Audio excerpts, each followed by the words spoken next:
Welcome to the 2017 Little League Intermediate Division World Series. This is the U.S. Championship game as Hawaii takes on New Jersey. Winner of this game will be taking on Puerto Rico in the championship game tomorrow. Puerto Rico now the international champion as they beat Venezuela earlier today. I'm glad you could join us from Livermore, California, along with former Notre Dame player as well as Arizona State coach Mike Rooney. Mike, we get to see this intermediate division, fifth year now for this division. Yeah, Neil, it's an incredible innovation for Little League where we always had problems going from the Little League field all the way to the Big League field in 1 year. And it hurt kids' confidence, but now we've got a great solution right here. This intermediate level, what we're getting is kids enjoying baseball more and really a very high level of baseball. New Jersey comes in. They were down to their last strike a couple of nights ago, but somehow pulled out a win when they were down 4, thanks to Patrick Burns primarily. And Niels, what's a Jersey team with a little spunk and some drama? Look at that score. This game's over, Niels. 4-0, and there's 1 out left to play. But again, Patrick Burns, that's a lifetime memory right there. Center cut fastball, the grand slam right there. A moment this Jersey team will never forget. So that tied the game at 4. It went to extra innings. They got a run in the 8th and won the game in extras to make it to this game. They face a great Hawaii team that has a lot of talent, especially at the top of the order. Keone Painter and Makane Honokaupu.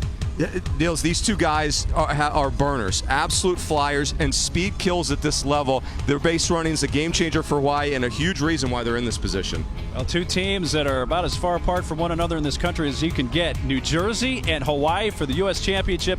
We'll meet the teams that have the first pitch next.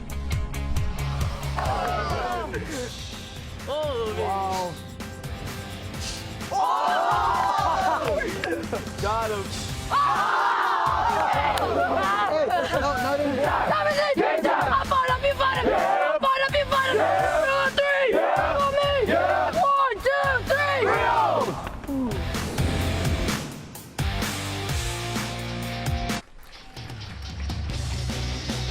Late afternoon on this Saturday from the East Bay area in Livermore, California for Max Baer Field for the U.S. Championship Little League Intermediate Division between Hawaii and New Jersey. This Little League Intermediate Division now in its 5th year. The difference between the Little League Majors, primarily the fact that it's a 7-inning game instead of 6 innings that they play at Williamsport, and the pitching distance increased to 50 feet and the bases are 70 feet apart. Now, let's meet the visiting team, the West Regional Champion from Central East Maui Little League of Wailuku, Hawaii.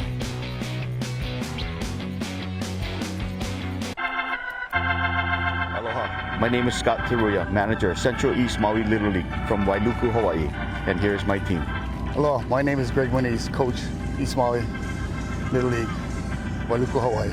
Aloha, my name is Jamie Aloy, coach for the Central East Maui Little League from Wailuku, Maui. Aloha, my name is Danelle Daniels, and my favorite player is Andrew McCutcheon.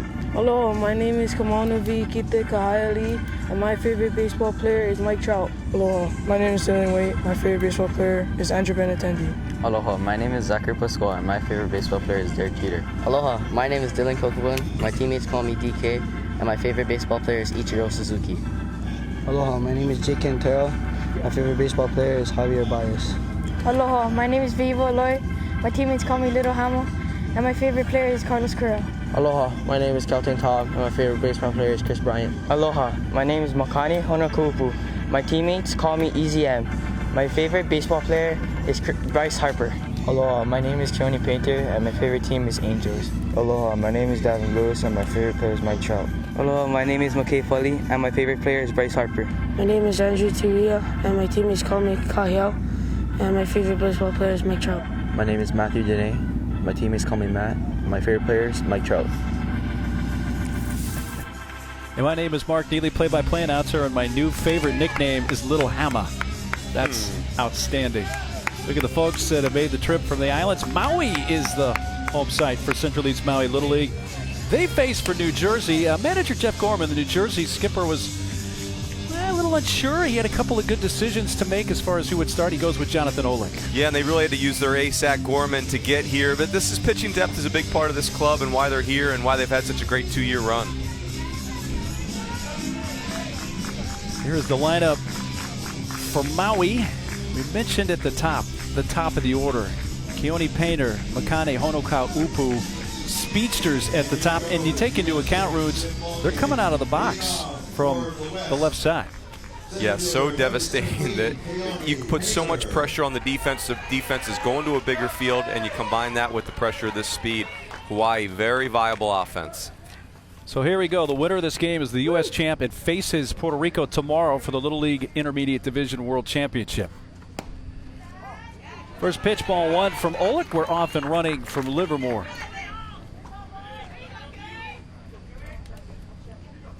Painter's family here, including Mom Renette.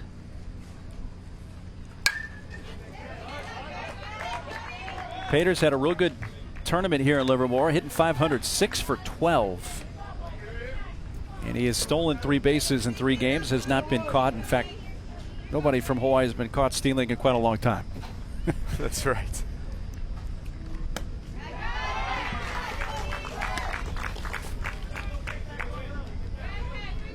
They call Jonathan Olick Big Cat.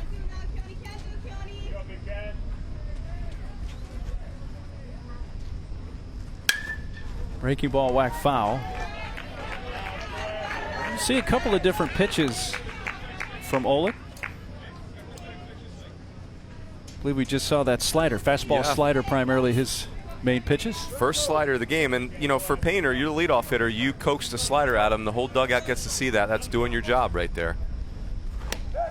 And he paints the inside corner with a fastball for strike 3. And he keeps Painter off the bases, and that's the way the game begins. And Painter really aggressive on top of the plate. You see his feet there. So for Olick to come inside, send a message to Hawaii right there. That's a well-executed pitch. So a strikeout for Jonathan Olick.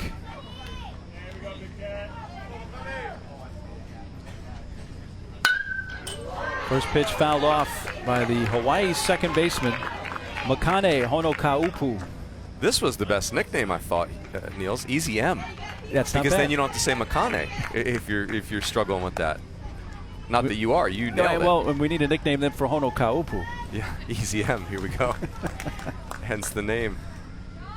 He is a big Steph Curry and Golden State Warriors fan, so he's been right at home here in the Bay Area. It's a good little breaking ball for Olick, and he's going to need it. This Hawaii team, very offensive.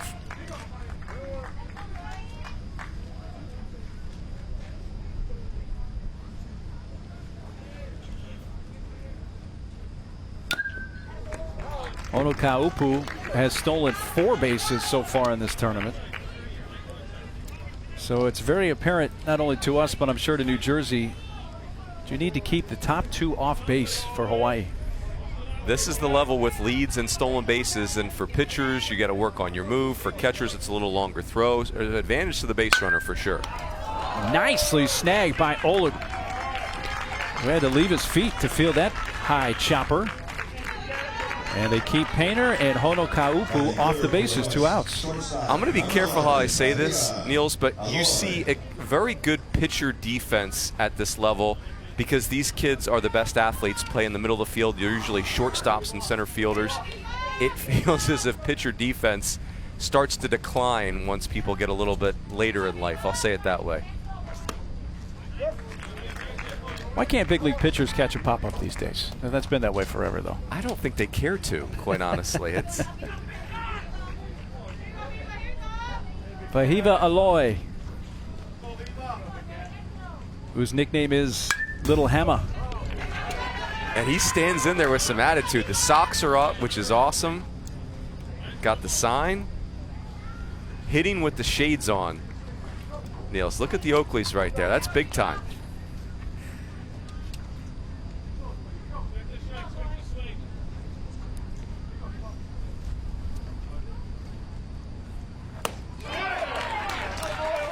Well, Jonathan Olick with an early statement. Sets down Hawaii in order and strikes out 2. We'll meet New Jersey when we come back.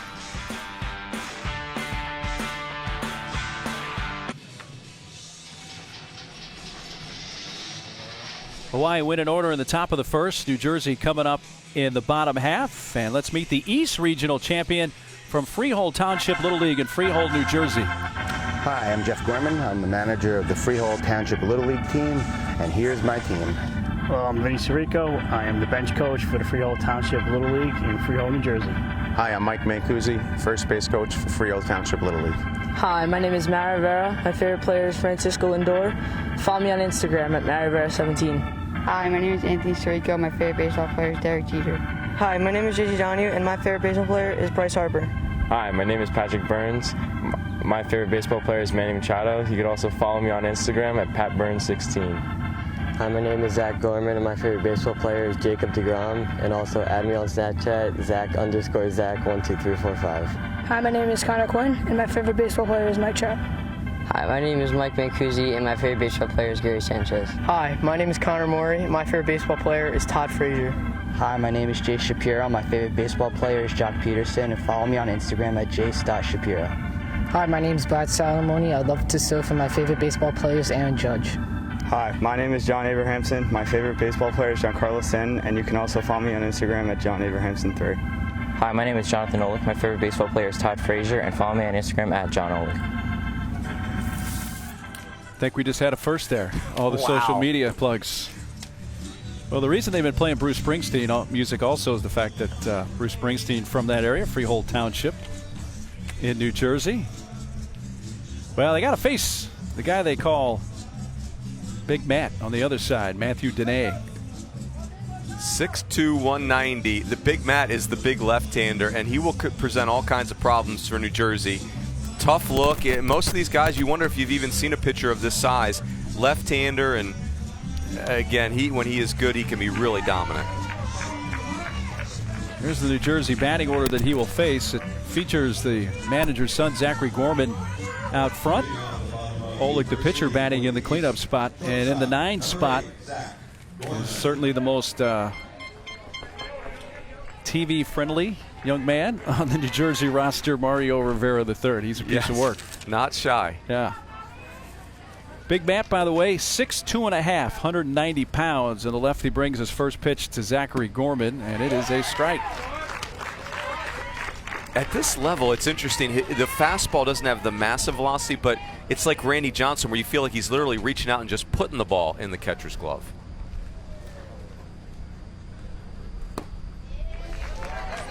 A 4-pitch arsenal for Dene. The first 3 are pretty common, so not to steal your thunder, Runes, but fastball, curveball, changeup, and the 4th pitch is the one that really intrigues me. And that's the forkball that he will throw. Right back to the mound, and Big Matt makes the underhand toss to get Gorman. There was a time, Niels, where it wasn't super unusual for someone to take on a forkball as a changeup, just a variation of the changeup. Then the circle changeup grip became so popular, and it kind of disappeared. People either went split finger fastball, which is a much more violent pitch. Forkball is just change your grip, throw a fastball. Split, you're really trying to manipulate the ball at the end at the release. Jace Shapiro, the center fielder.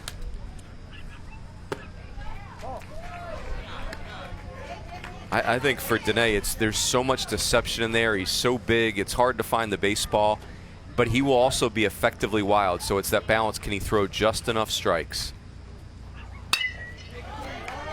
Fouled out a play right side by Shapiro, who, if by chance we happen to see Shapiro pitch, and he does pitch at times for New Jersey, he throws a knuckleball. So just file that one away for perhaps later in the game. We got guys throwing forkballs and maybe knuckleballs. I like it. A lot of creativity on the mound. A breaking ball hits sharply to second, and it skips Hono Kaupu and into right field. And he's trying for second, and with that hustle, Shapiro is in safely. This charged is an error, but Shapiro's at second with 1 out. Watch this. He's thinking 2 right out of the box. Never breaks stride. Good runner, Shapiro, and quite honestly, not even that close of a play. Really good base running. The better teams in the intermediate level, Niels, they push the envelope on the bases and really force teams to play defense. Patrick Burns sharply hit up the middle, trying to backhand Hono Kaupu, and that's into right center field, and Shapiro will score. And just like that, 1-0 New Jersey.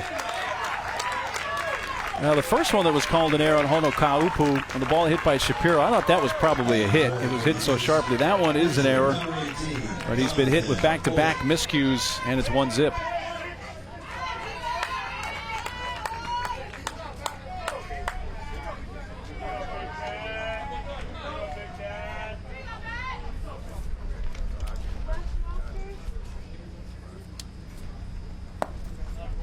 Down and in. And the pitcher, Jonathan Olick. You can see New Jersey, this Freehold Township's team style right away. It's full throttle. They are not playing passive at all.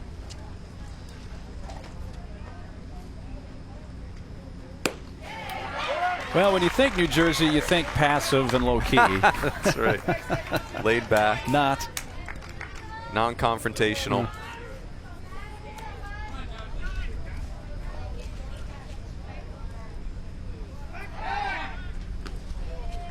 This is a team, this New Jersey team, with a lot of personality. And if you saw the introductions, Mario Rivera starts it off. He is a kid with a big personality, and the team plays that way.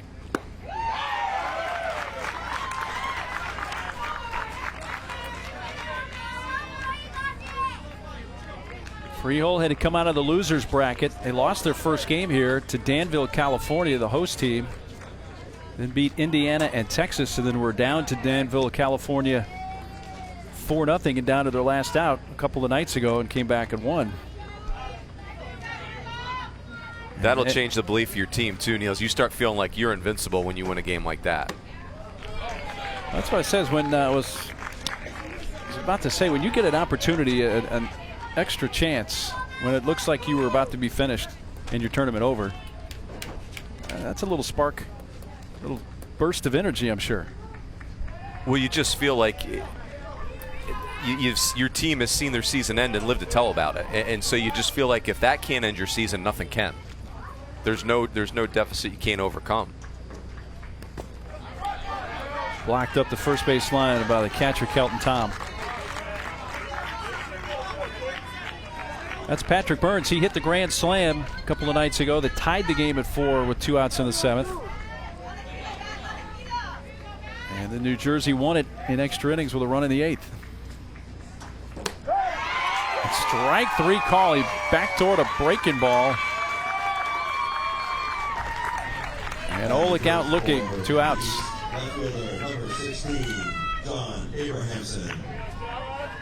We asked Burns where that home run, the grand slam the other night, stands as far as career highlights. And he thought about it for a second, then he said, yeah, probably at the top. That's right. And it'll be the same answer in 40 years. That is so great that that's on video. That's something that Patrick Burns will show his, generations of the Burns family in 40 years.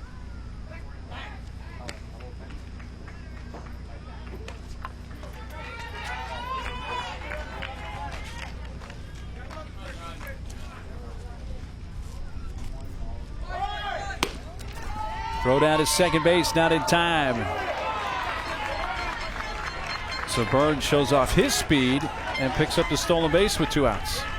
And when New Jersey runs, I wonder if we'll see Dene pick more often to first base, because they're going first movement. As soon as Dene's foot comes up, they take off, so the catcher Tom will have no chance on the throws. They might just have to pick more often.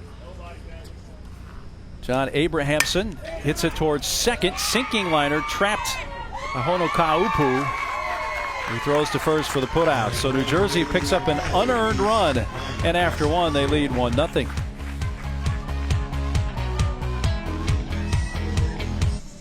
The Little League Intermediate Division U.S. Championship game led by New Jersey 1-0 as we go to the top of the second inning. Freehold Township Little League out of Freehold, New Jersey, which is a town a little east of Trenton, a little west of the coast in Asbury Park, population of over 36,000. Brad Brock was a pitcher with the Orioles from Freehold and played for this Little League. Well, last year they played in Bristol, Connecticut at the Little League Major Division. And all the teams in Bristol have the opportunity to go to the ESPN headquarters. So they're sitting there hanging out on the Baseball Tonight set. That was a year ago with this team. When this team lost, the team Maine Infeld from New York, which wound up winning the Little League World Series, beat this team. And when this New Jersey team saw that, they said, hey, we played that team. We should have beat that team. We had a lead on that team. They went on and won it all. We need to come back, keep this team together, and try to win the Little League Intermediate Championship. And that dream is still alive. And that's another really cool thing about this intermediate level is if you have a great majors team, a 12-year-old team like this Freehold Township team did. I mean, they were 13-2 in tournament play last year, if not for that. And they had Maine and well beat, or 6-2. They're up in the bottom of the 5th. They're 6 outs away from beating the team that becomes the World Series champion. So it's when you had a special group like this, these guys, that's why they're playing in the intermediate division for the first time, because of what these kids accomplished as 12-year-olds. 11 of the 12 players from last year's team stuck around and are on this year's team. McKay Polly trying to get it started for Hawaii, taking on 3-0. It was a strike.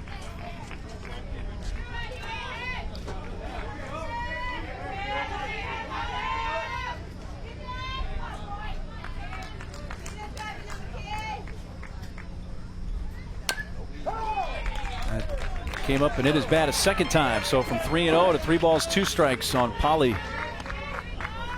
I think about that, Niels, for this team from Jersey. They had to win their district, then their section, then their state, just to get to the, I mean, to get to, people I think forget sometimes, to getting to Williamsport, just that alone is a magical run. It is so challenging. So many great teams out there. Well, Olick comes back after falling behind to Polly 3-0 and records the strikeout, and Olick has fanned 3 of the first 4 batters. Left fielder, number 9, Dylan Kokoboon. Olick doing a nice job throwing his fastball in all 4 quadrants. It's been up, it's been down, in and out, keeping these Hawaii hitters off balance. Dylan Kokoboon, the left fielder, going after the first pitch and fouls it off.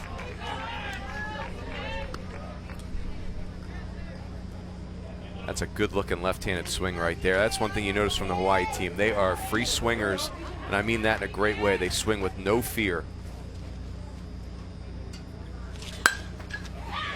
Out to the shortstop, Zachary Gorman. 2 outs in the Hawaii second. Batting 6 for the West, pitcher number 22, Matthew Dene. That'll bring up the Hawaii hurler, Matthew Dene.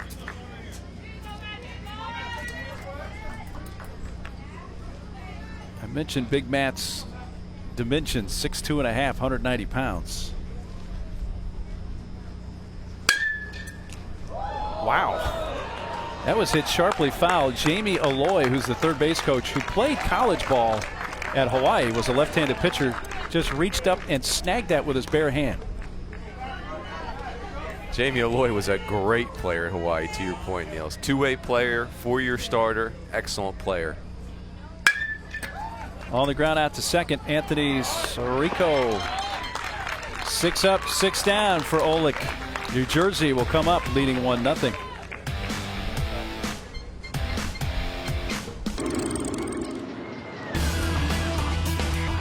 Tiger hits one to center field. That's hit well, and that will bring in Tokishi with the second run for Hawaii. Bounces off the catcher Chung, and here comes Crawford from third with the third run of the inning for Hawaii. And Central East Maui Little League, Wailuku, Hawaii, have won the 2016 title. Well, might it be deja vu all over again for Wailuku, Hawaii? This Little League, not the same players, but this Little League, Central East Maui Little League, won the Little League Intermediate Championship here a year ago. Shane Victorino and Kurt Suzuki each played for Central East Maui Little League. 2 really good big leaguers right there.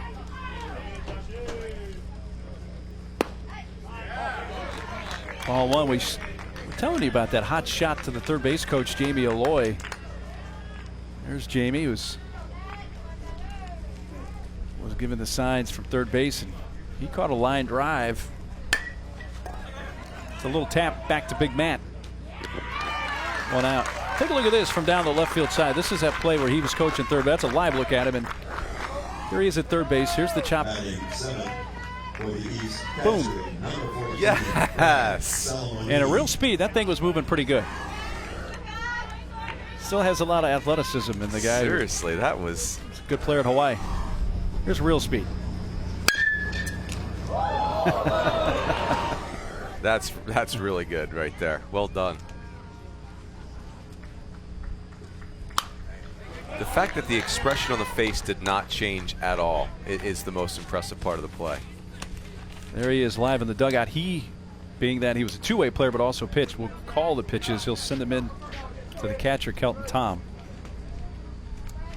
who then relays those to the pitcher, Matt Benet. It's an awesome environment Hawaii has for college baseball down there. Les Murakami Stadium. It's a big deal. It almost has a professional feel to it.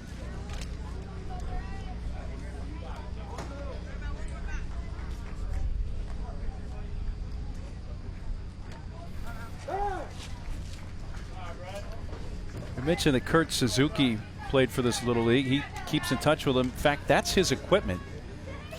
You may be able to get a shot. He's got the throat guard there. It's blocking it, but the top of the chest protector has Suzuki's name there. So it's actual gear from Kurt Suzuki, big league catcher. There you kind of see it right above. Zook? Yeah, it looks like it says Zook under there. There it is. Yeah, Sweet. And the number. It's the benefit. He's played for a number of teams now, and every time you get traded, the equipment's got to go somewhere, right? Got to get the new colors. Brad Salamoni, who's the catcher for New Jersey, up at the plate. There it is. There's a good view of it. Nice. That's awesome.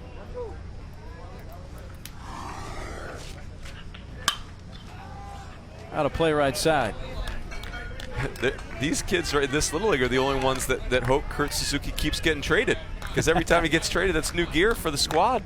Keep getting some gear. Kurt spent quite a bit of time his big league career in this area playing for Oakland. Yep. Came up with them.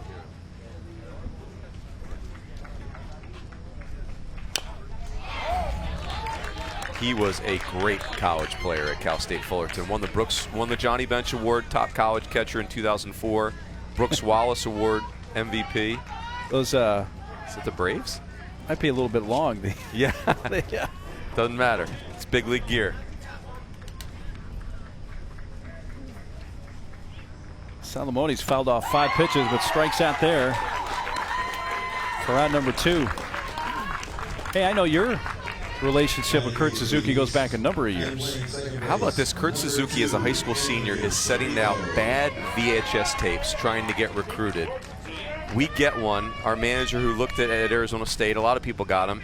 Our manager, in a panic, says, hey, guys, I think you need to look at this video. This kid's really good. Next thing you know, he's the catcher at Cal State Fullerton. They're winning the national championship his junior year in 2004.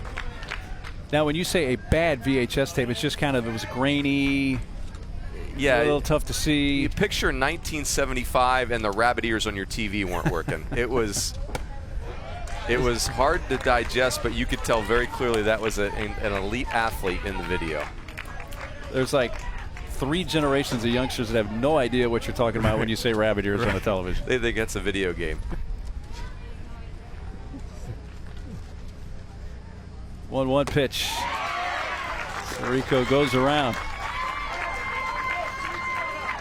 You could see where Matt Dene, even though he's so big, he pitches like your crafty lefty, where you just start making outs disappear and nobody knows what happened.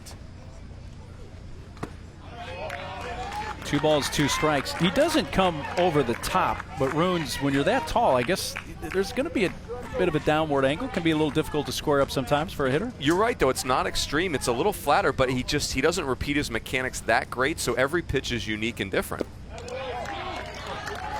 And that makes it hard for him to throw consistent strikes, but it also makes it very hard on the hitters. It's 4 different pitches in every different location you could ever imagine.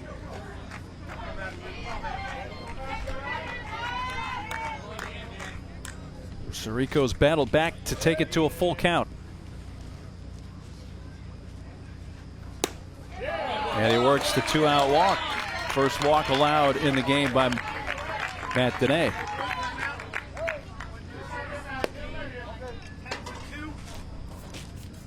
Once an inning, they can use a special pinch runner any team, and Connor Quinn is going to run it first for Sirico. There's Connor.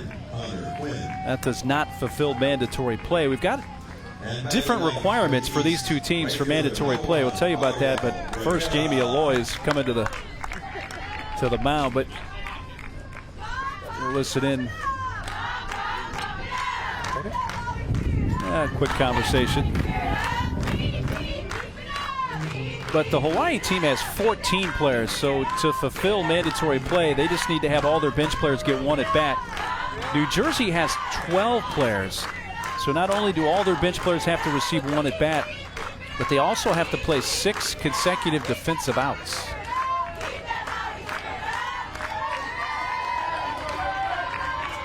Mario Rivera, the right fielder.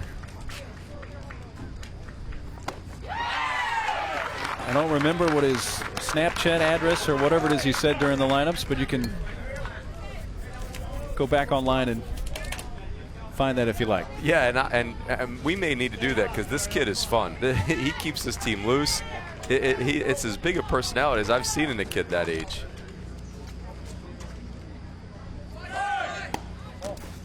There he goes to the throw.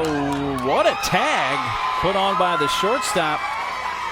Hiva Aloy got him on the shoulder to get the runner, Connor Quinn. The throw not perfect, Niels, but Aloy is a really good athlete and instinctual shortstop. Watch his catch and right down. Very athletic Hawaii with that out.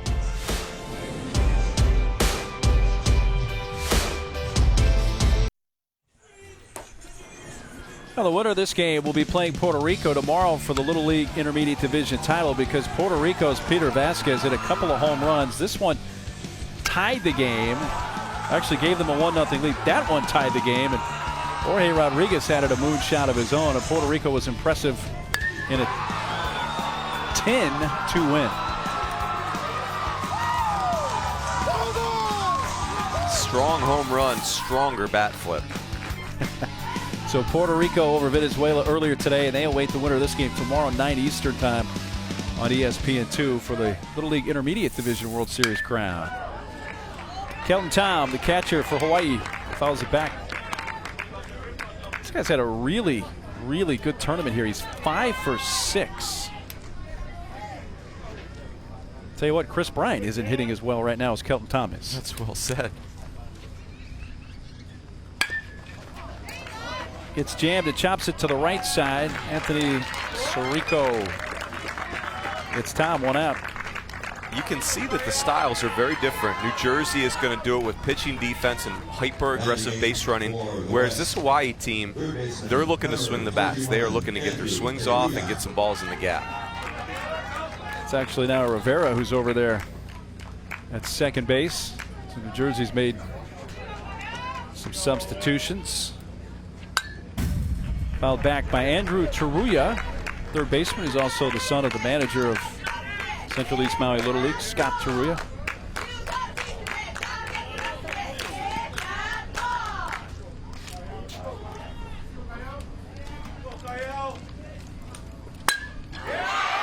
That's to left. Takes a couple of bounces to the fence.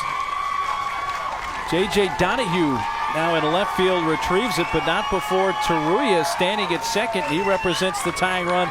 There's the first Hawaii hit, and it goes for extra bases. Yeah, what an approach right here. Gets a ball up in the zone. Works inside out. Perfect time for the special pinch runner. I love this angle right here. Stays on the baseball, inside out swing. That's excellent.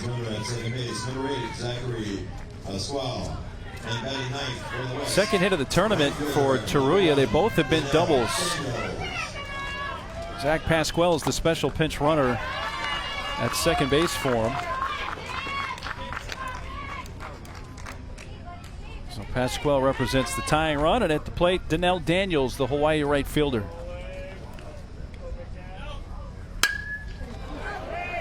Right center field, calling for it. Shapiro makes the catch and holds the runner, Taruya. Actually, the special pinch runner, Pasquale at second. Well, beginning in January 2018, Little League will join other youth baseball organizations in adopting USA Baseball's new USA Bat standard. If you'd like more information on how this new youth standard will impact Little League, hop online, littleleague.org/bat info, where you want to go. Back to the top of the order for Hawaii. Keone Painter was called out on strikes to begin the game. Breaking ball down and in from Olick.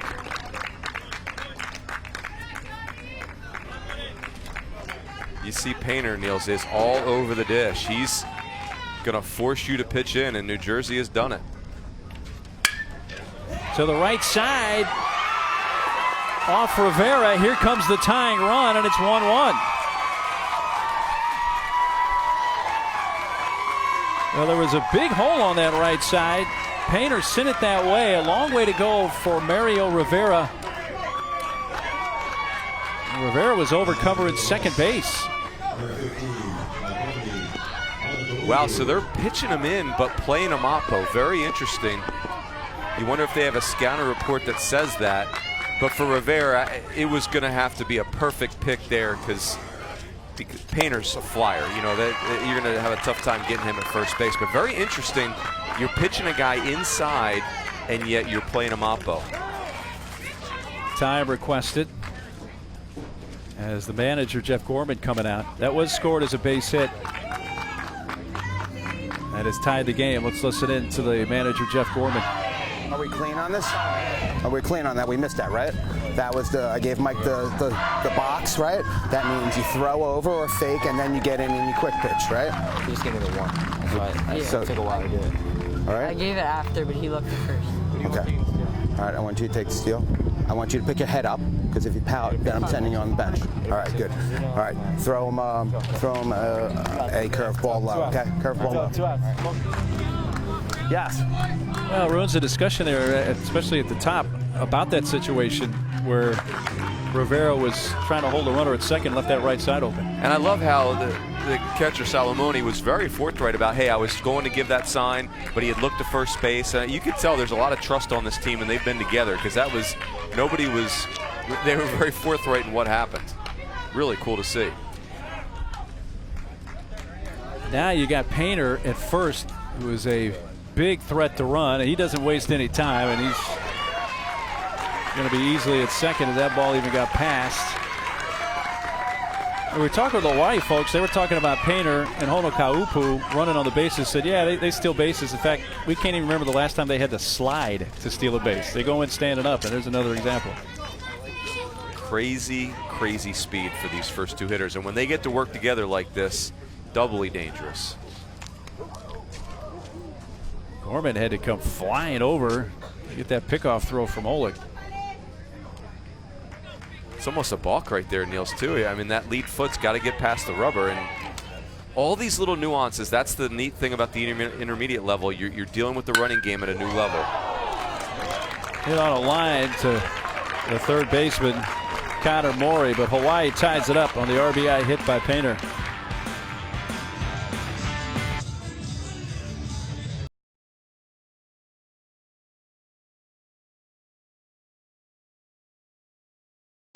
Hawaii and New Jersey tied at 1 to the bottom of the third of the U.S. title game. Well, New Jersey's on a magical run, and they believe perhaps the reason they're still alive in here is something that they stopped doing a few months ago, and Mario Rivera explains. It was our first district practice, and we needed something to drive us forward. We needed a good luck charm, so I mentioned to the coach, no to cut the hair, and the whole team was on board. Boys, let's show the flow.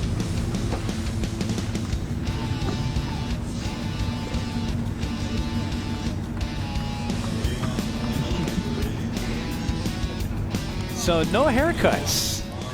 Show the flow, even though manager Jeff Gorman probably doesn't need to see a barber a whole lot. Coach Gorman, I mean, participating fully, but maybe not quite. I'm sure the moms of the team were thrilled with that, Niels. And here is the aforementioned Mario Rivera leading off. Jumping on the first pitch down the right field side, foul, and right near the stands. What a catch near the camera well by the first baseman, McKay Polly.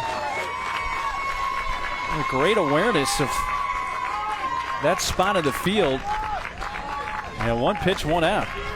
That's a big league play right there. I mean, you got the umpire to deal with, plus the fence. Boy, that's a really nice job.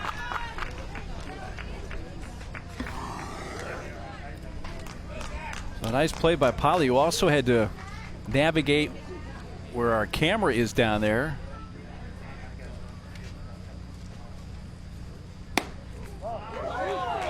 This is an important inning for the New Jersey team because Matt Dene is starting to settle in and find multiple pitches for a strike, and you don't want to let him get in a groove.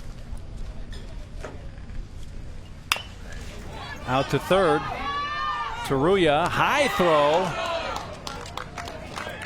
Gorman fell after he hit the bag. Ball died right near his feet, and he is on with 1 out.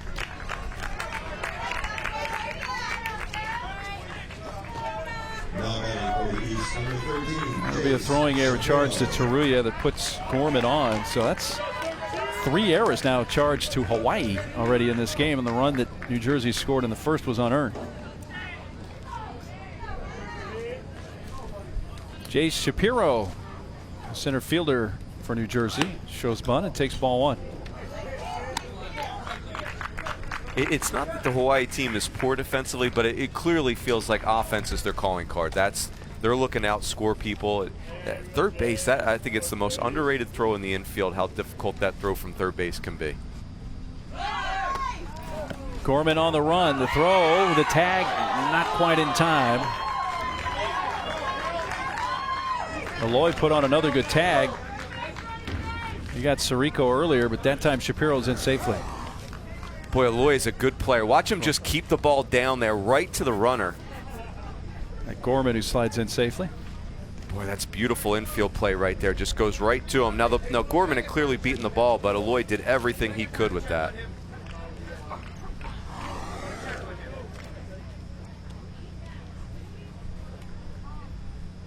Jeff Gorman, the manager for Freehold, New Jersey, going out. I think he's checking on his son, who may be a little shaken up. You okay? Fine, yeah. All right, good. I just want to check. All right, thank you. He went into first base a little awkward, and then that slide compounded the fact that dad/manager wanted to check on him. Dust ups at both bases. I feel worse for manager Jeff Gorman because as the dad, you run out there and you're probably going to get barked at too. What are you doing out here? I'm good. He probably manager Gorman took the worst of that whole exchange. A couple of veteran teams here. We mentioned that Freehold Little League, New Jersey, was in the Little League Majors Division Regional in Bristol. Well, this Hawaii team, Central East Maui Little League, was in the West Regional down in San Bernardino.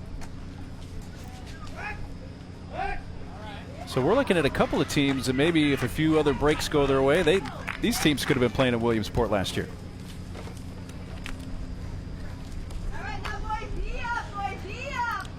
Again, the Williamsport's so difficult to attain. There's a lot of great 12-year-old majors teams that don't make it to Williamsport. Teams with great players, and I really feel like we've got 2 of them right here. This is the U.S. Championship game in the Little League Intermediate Division. The winner will play Puerto Rico tomorrow for the World Series title.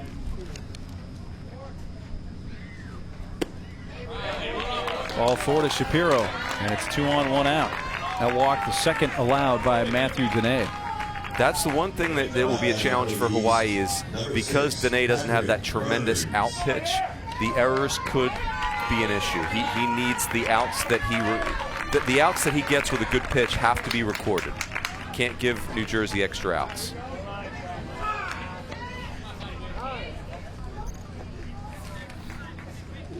David Lewis is going to get up in the bullpen for Hawaii. Meanwhile, the pitching coach for Hawaii, Jamie Aloy, comes out to talk with Dene.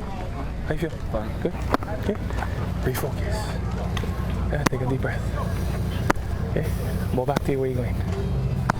Ball in check 2 or 3. Ball back to you in Vihivo. Okay, no. Runners on first and second. Okay, get in the game. I need your money in the game. Okay? Right?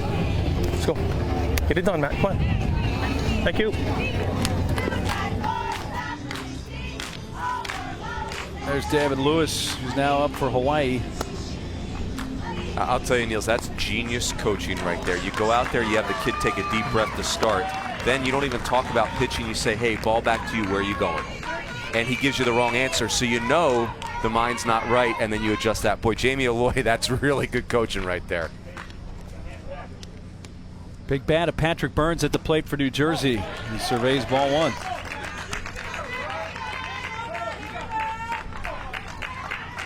Burns reached on an error his first time up.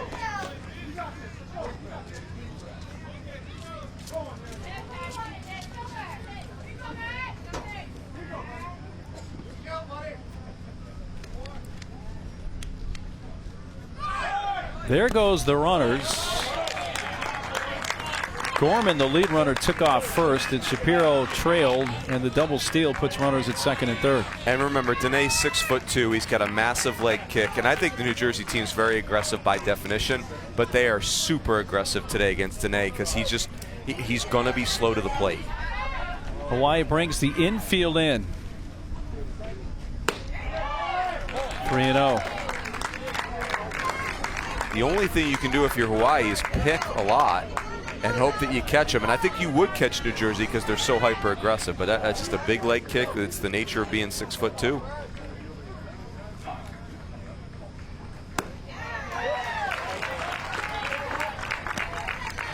And no offense to Jonathan Olick, who's on deck, but I don't know if I'm pitching to Patrick Burns here. Even though you got a strike there, 3-1, this is really dangerous.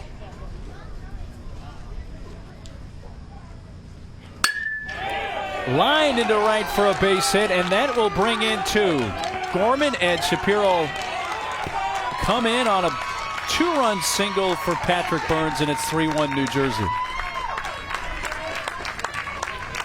You were just saying, Runes, be careful to Patrick Burns, or he could burn you.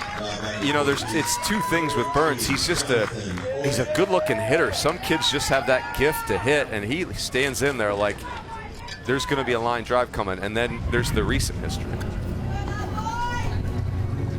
Far. I tried to far off the line too. Okay. Ball. Okay. Jump.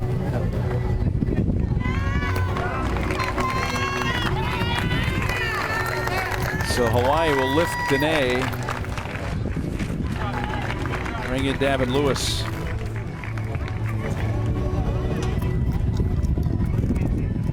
One out, Davin. Come on, kid. So Lewis, the new pitcher, and we'll step aside for 1 minute. New Jersey has taken advantage of 3 Hawaii errors to open up a 2-run lead and have chased the Hawaii starting pitcher Matt Danae, and that has brought in Davin Lewis for Hawaii.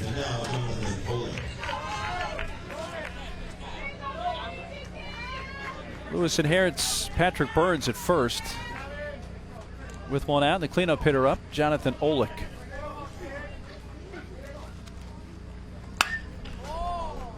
Ball got in on him just enough, and he pulled it foul. You know, Niels, if you're Hawaii, you've got your ace, Keone Painter, all wired up for tomorrow's game if you can just get there. So I think it behooves you to use whoever you need. And Matthew Danae was really struggling out there. I think it really is the right move at this point. Something to change the flow of the game. Now, in Danae's defense, the error really hurt him in this inning. Yeah, the one-out throwing error allowed Gorman to reach. Since then, Shapiro walked, and then Burns with a 2-run single. And historically, Runes, Hawaii has been, not only just this particular team, but at different levels, very good defensively. Teams out of Hawaii rarely beat themselves. And these teams are traditionally very athletic. And this is no exception. This is a very impressive unit for Hawaii.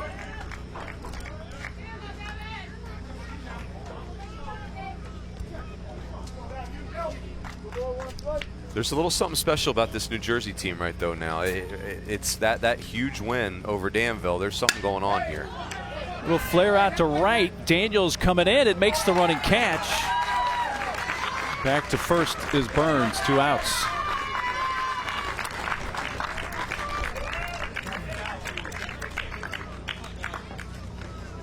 With 2 outs, batters number 16, John Abrahamson. Guy they called Johnny Boys at the plate, John Abrahamson.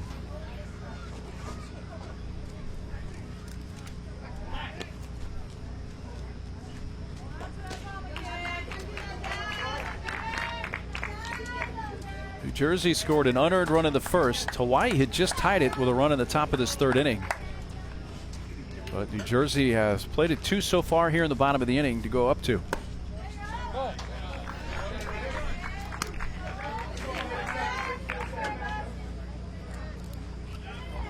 A LeBron James fan, also Kevin Hart, his favorite actor.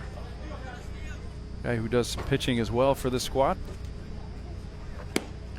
He's hit a couple of home runs in this tournament. Really disappointed in the lack of Joel Embiid and Sixers fans in the two teams.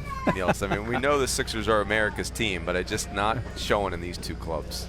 That is Mike Rooney, Philly native, who better not hold his breath and wait for former Kansas Jayhawk Joel Embiid to get a lot of time on the questionnaires. That's right. I'm an early adopter. That's Burns at first. He's chased in 2 in this inning. To right near the line, but foul by about 5 feet.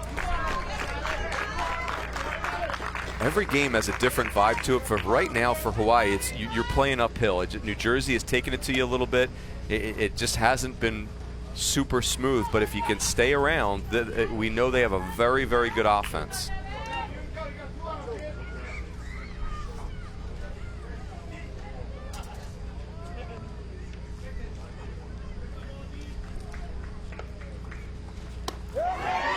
Well, that was a big curveball from Lewis, and Abrahamson could not lay off. But New Jersey adds 2, and they lead at 3-1 at the end of 3. USA title game from Livermore, California, 3-1 New Jersey. Big leaguer David Wright of the Mets tells us about his Little League experience. It's a game, and it's supposed to be fun, and you know, let the kids laugh, let the kids enjoy it, you know, and that's how you get better, is you fail and you figure out how to not fail the next time. This is a game of failure, so you can't take it too seriously. It is a game of failure, and it's so mental dealing with it. But it can also be a heck of a lot of fun, Runes, and they've had a lot of fun here. No question, especially in a situation like this. You're playing with your guys. These are guys you grew up with, guys that live near you. And you're playing at a very high level. It's the perfect storm. Very competitive, super fun at the same time.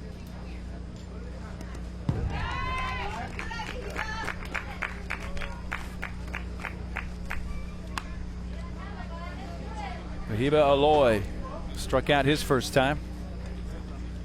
You hit with the shades, Niels. You know you're a baller. That's an awesome level of confidence. I am all in on that. And then hit a rocket to right center field. Oh, we'll get over the head of the right fielder, Quinn. Picked up on the track. And the sunglasses that are carrying Wahiba Aloy to second base gives him a leadoff double. Wahiba Aloy is a really good player who just hasn't filled out yet. And when he gets stronger, you can see nice leg kick right there. Healthy hack, uses the whole field. This is going to be a very good baseball player, and that's no shock knowing how good of a player his father was. And Jamie Aloy, a coach on this team, a very good player at the University of Hawaii in the late 90s. Also got drafted, big league draft by San Francisco Giants.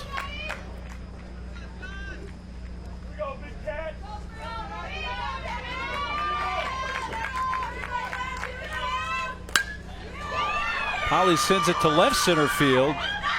Shapiro chases it back. Tagging Aloy will make it to third easily, and he's there with 1 out.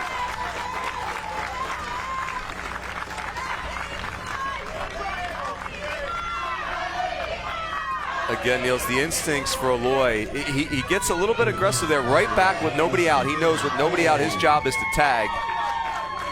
Well-taught ball player right there.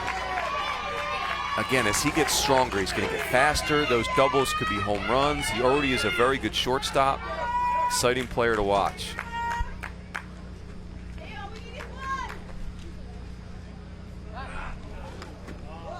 Well, they tried to deke him there. He had the third baseman, Maury, come in to guard against a possible bunt, and Gorman, the shortstop, tried to sneak in behind him to take that pickoff throw from Oleg. It's an interesting choice, though. Aloy's at the runner at third. His dad's the third base coach. I don't know if that makes him more likely to be picked off or less likely.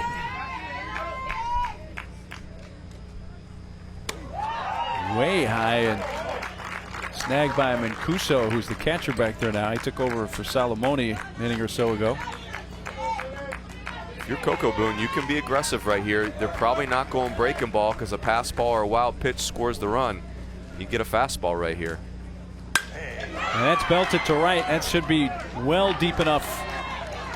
Quinn makes the catch, and absolutely no opportunity to get Aloy, who brings in Hawaii's second run, and we have a one-run game.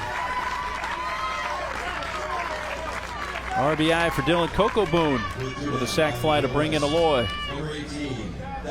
Just outstanding baseball from the Hawaii team. Leadoff double, sac fly, 3-2 ball game.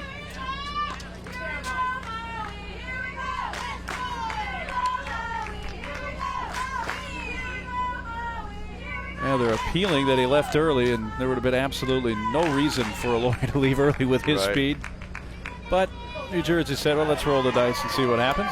I would contend, though, Niels, that most Little League players are better at doing appeals than big leaguers are. That's one of the things I'll never forget being taught as a Little Leaguer, how to execute an appeal.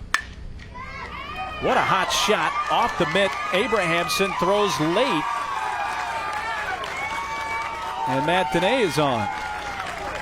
That is a base hit for Matthew Dene. Actually, Davin Lewis, I should say, the pitcher who came in to replace Dene. This was a shot. Well hit, and also going to the opposite field right there, letting that fastball from Oleg travel. Easily safe at first base. Good piece of hitting right there. Lewis on with a base hit. He represents a tying run. Here's Kelton Tom, the catcher.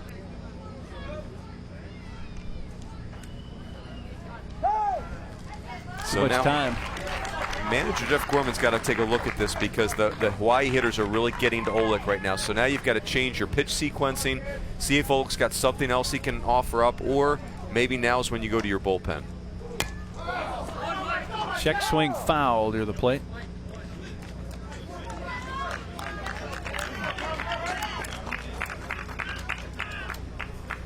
Jeff Gorman, the manager for Freehold, New Jersey.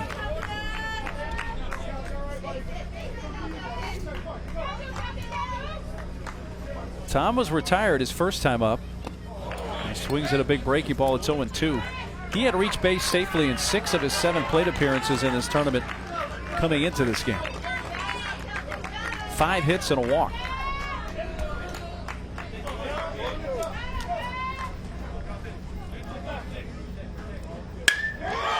Whack to center field, and Shapiro to his right to run it down. Hit well, but the final out. Hawaii does pick up a run, and they trail it by 1 at the midpoint of the 4th.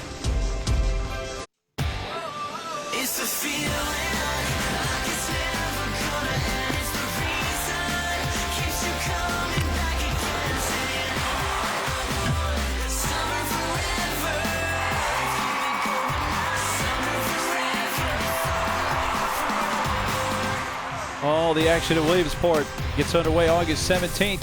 Great 10 days. Sunday Night Baseball is even going to be in Williamsport this year. The Cardinals and Pirates are going to play at Bowman Field, not far from the Little League complex. That'll be a big deal. That is awesome.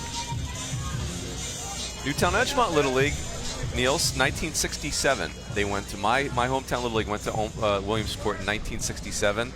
And I think every kid born in my town knew that fact. Really? It was such a big deal. Passing along the history. I love it. Connor Quinn leads off for New Jersey. They have the 3-2 lead. But all 3 of New Jersey's runs are unearned thanks to 3 Hawaii errors. The Hawaii runs are earned.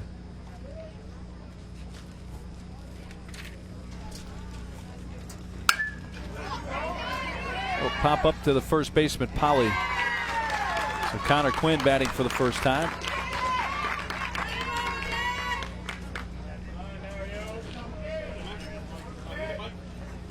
This is really the time of the game where this New Jersey club's got to add on to their lead. It just feels like that Hawaii offense is getting going.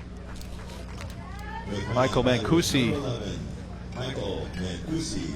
Bad here. He took over behind the plate a few innings ago. Again, the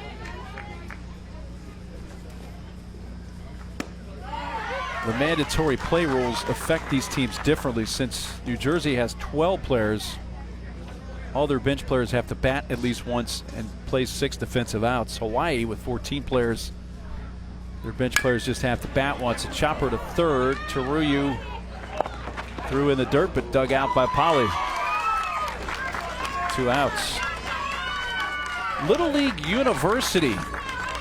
That provides free educational information online for coaches, umpires, league volunteers, and parents. You can watch videos, review practice plans, or get some ideas for just playing catch in the backyard. You can visit and join for free.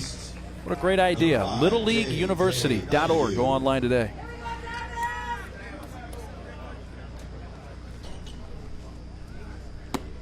J.J. Donahue, who took over in left field, bats for the first time.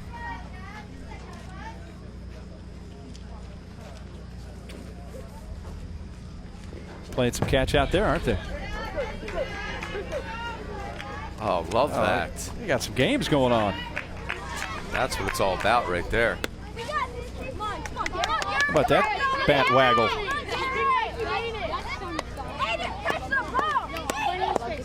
Gary Sheffield will love that. Yes, well said.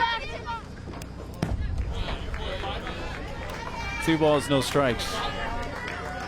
J.J. Donahue, who's a big Bryce Harper fan. He's had some big hits for them. Had a grand slam in the state championship game. Had the game-winning homer in a regional game. His favorite band's Green Day, so obviously his parents have gotten to him. Which would be Mom Christine and Dad Sonny, and they are pleased to see J.J. reach via the walk with 2 outs. Oh, he's looking. Oh, wow. Don't get cheated. Spend the whole $1 right there, Niels. What do you think? Huh? Take a deep breath. I need you to focus right there. Okay? It's 2 outs. Okay? I need you to go right at him. You understand? Okay? 2 outs. Okay, ball back to you. 1. Right? Expect him to run. Right? Ready for this? Come on. Deep breath. I love it. You know, Jamie Alloy has a real gift there for he can kind of get on you a little bit and the heartbeat doesn't come up at all. There's no panic. Starts with a deep breath. That's really good stuff.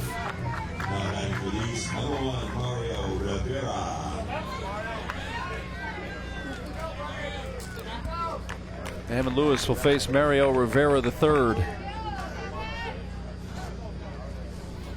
who I believe told us in the introduction to the lineups that his social media is Mario Rivera 17 at Snapchat or something like that. I may be off. I think he started with Instagram. Oh, it was an Instagram. So sorry right. I got to get. Well, no, step on your social media I need toes to be there. corrected, and my social media toes have been smashed many times. I'm going to say you won't be his first follower on Instagram. I'm just going to throw that out there. Yeah, I'm sure he's got yeah, pretty good group. And I'm sure he's been really busy social media-wise from Livermore. I bet all these kids have. No question. Can you imagine flying cross-country to be here in this World Series? How cool that would be. It's big time. Really? How about these kids told Jeff Gorman, the manager, hey, we want to travel in a suit and tie. Yeah, that was a cool story when he told us that really yesterday. Cool. So the kids wanted to dress up for the flights. That's what they did. Really neat. That's awesome. I really like that story. That's old school. How many kids would think about that, to wear suits on a flight across country? It's like the anti-Joe Madden, where everybody's wearing costumes and all that stuff. But I'm sure Joe Madden has a suit and tie trip every now and again just to mix it up. That probably has to be odd for the Cubs or the Rays back in the day. Just suits and ties, guys. Chopper out to second. Onakaupu's been busy out there. As soon as we're done here, Runes, you and me. I'm taking you downtown, brother. Yes.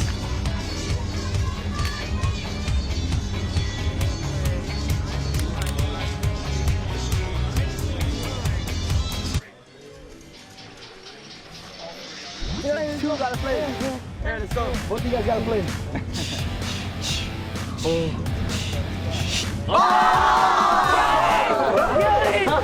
Yeah, that's not your traditional rock, paper, scissors. What's going on there? That's rock, paper, scissors 2.0, and I'm in. Love it. 3 Hawaii errors have led to 3 unearned New Jersey runs, and in this U.S. Championship game in the Little League Intermediate World Series, it's a 1-run lead for the boys from Jersey as Hawaii bats top of the 5th in this 7-inning game. New Jersey with a lead, but Hawaii, that offense is getting going here. They are really swinging the bat well over the last couple half innings. Good look from beyond the right center field fence. You know, a little shade's not a bad idea. Actually, a lot of shade's not a bad idea. And they packed the house for the World Series championship game, Niels. Tomorrow should be a really rocking crowd, like they have been today. 10,000, I've heard. So bring a lawn chair.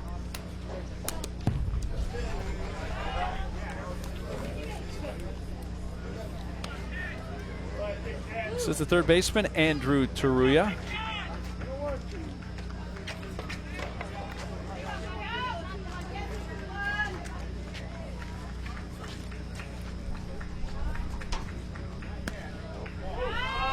Outside 2-1. Andrew Taruya's favorite food is spam musubi, which is popular in Hawaii. And I'm happy to say that you sampled that for the first time tonight, Yeah, right? it was popular before the game. Folks awesome. from Hawaii offer that to us. So, as we say in the broadcasting business, if it's free, give us 3. And they've been very accommodating. Great folks.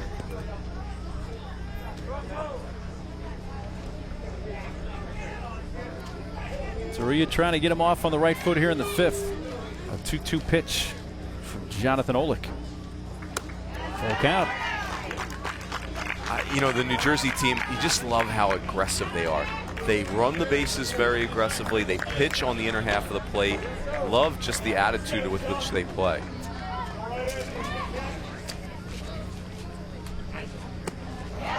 Breaking ball, did he go around? They appeal, and he did not, says the third base umpire Bob Cass. That walk is the first one issued by Olick.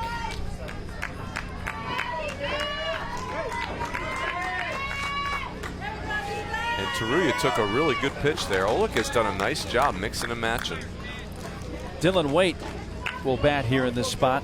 Now batting for the West, number 7, Dylan Waite. His first at bat.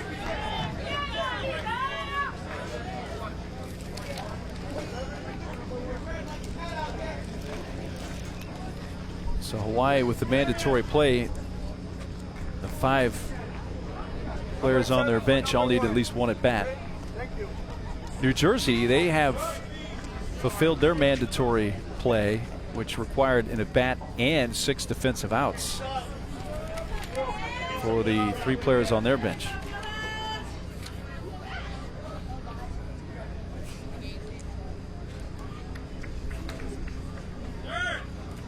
Waite shows bunt, takes a strike, throw back to first, close play, but diving back in, Taruya.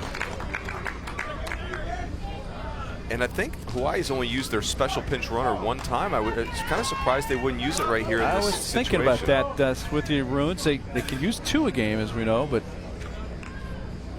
maybe a little early to burn the second one. That does represent the tying run. Bunted foul by Dylan Waite. Pitch count right at 50 for Olick. So he's far exceeded the 35, where he would not be eligible to pitch tomorrow if New Jersey's in the title game against Puerto Rico.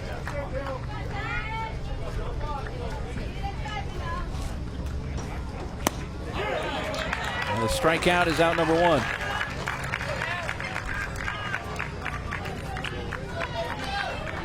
But back to the top of the order for Hawaii, and you're at a juncture of the game here, Mike. It's the 5th in a 7th inning game.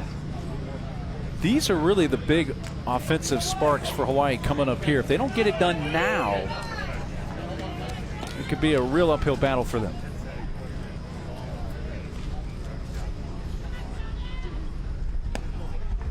And you wonder if you wouldn't. Taruya, the problem is, so Taruya's at first base. He's not a great runner, and you've got Painter now and Honokaupu that are great runners, and so you just don't have a great setup as far as running the bases goes right now. And nothing against Taruya, but if the other runners get on, in a way, he's kind of clogging the bases for the other guys. No question. And it's a good problem because Taruya's he's had great at-bats in this game. And that's really where he excels, in the batter's box.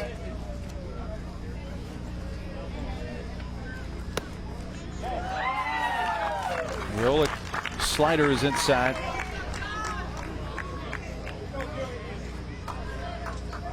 Keone Painter struck out looking to begin the game, but an infield hit in the third chased in a run. There's a strike on 3-0.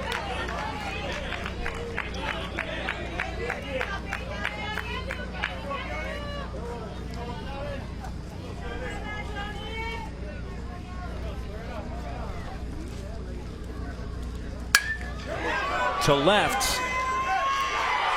It eludes Abrahamson and goes into the corner. So here's Taruya. He's being waved around third. Throw goes back to second base. That skips by into right. Painter thought about advancing for a moment, but wisely stayed. And this game's tied at 3.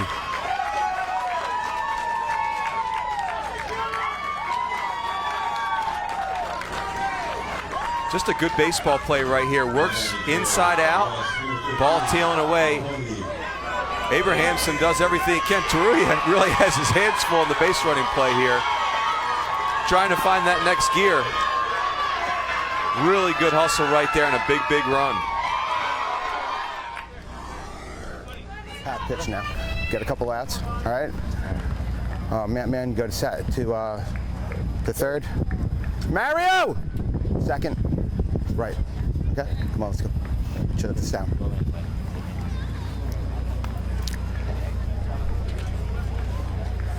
So they're going to put Patrick Burns, move him from third base to the mound. New Jersey and Hawaii tied at 3, and we step aside in Livermore.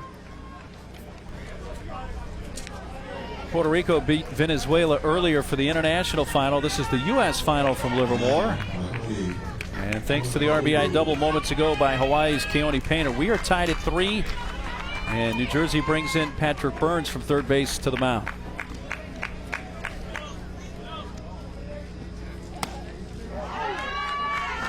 All 1 to Makane Honokaupu. One of my favorite parts of the pitch count rule, Niels, is that you got to have a lot of guys that can throw. I mean, you really have to have a very deep staff, and I think that's awesome.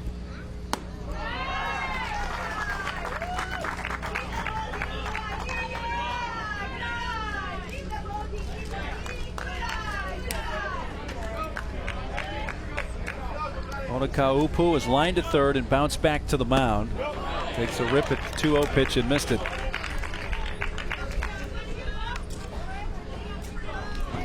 Big moment in the game right here, Niels. This is Hawaii clearly with the momentum right here.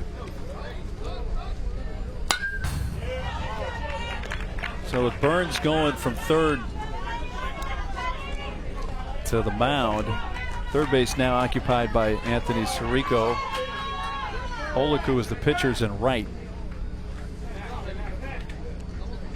There's Olick now in right field. And Rivera's at second. Here comes a 2-2 pitch.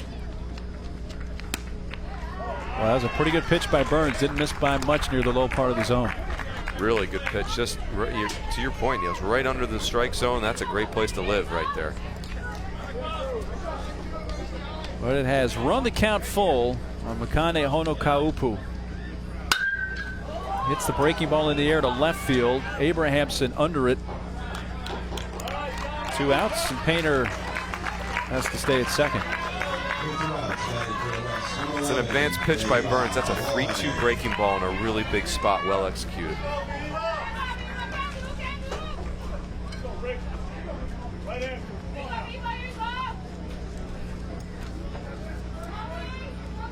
Vahiba Aloy.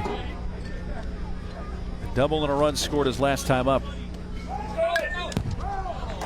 Painter took off with the pitch and it was fouled back, and Painter got a really good jump.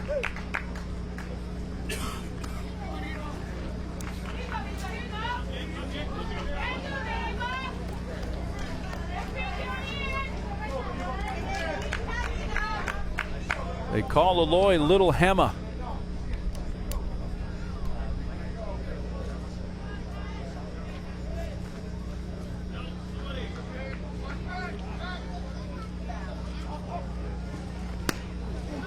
Strike call. And how about that from Painter? Gorman, the shortstop, was trying to keep him close at second.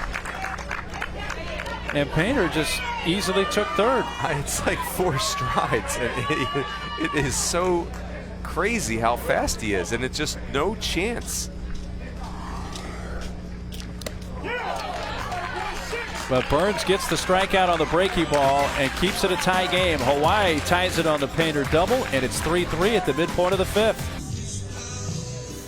Little League would like to thank the dedicated volunteers who spend countless hours each year making the program a special experience for millions of kids. Little League also extends its appreciation to its official sponsors like New Era Cap Company and Baseball Factory. They help maintain the strength and leadership of the Little League program. The umpires are volunteers, as are all the Little League folks that make Livermore go and all the other Little League sites in the baseball and softball world. Umpires, Niels, concessions, everything about it, the volunteers. I think about my own dad. My dad volunteered at our Little League for 40 years as an umpire. I'm not saying he was a good umpire, Niels, but he did show up every Saturday morning and volunteer his time. Couldn't resist right there. Yeah. Luckily, he doesn't know how to turn the internet on, so we're good. Did you ever come to bat with your dad calling balls? No, this is after we were done. He was coaching when we were playing. Yeah. Okay. But I heard stories about, many people that got bad calls. It's. Oh. Well, it's a 3-3 game for this U.S. Championship, and the right to play Puerto Rico tomorrow for the Little League Intermediate Division World Title. Both teams it's not been a super clean game, Niels, and I think these are two really good clubs, evenly matched, and it's really who plays clean baseball from here, throwing strikes and playing clean defense, because both offenses can go. Top of the order is up here for New Jersey. Zachary Gorman, 0 for 2, but he's reached on an error, stolen a couple of bases, and scored a run. New Jersey's never trailed. They've seen Hawaii come back to tie the game a couple of times. But all 3 New Jersey runs are unearned due to 3 Hawaii errors, and the 3 Hawaii runs are all earned runs.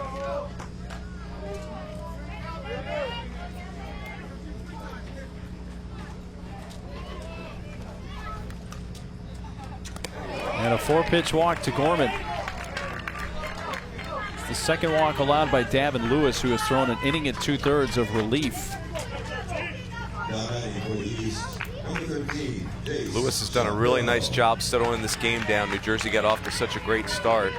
But that's always concerning when you're this deep in a tournament and you have a 4-pitch walk. You wonder if maybe a guy is starting to fatigue here.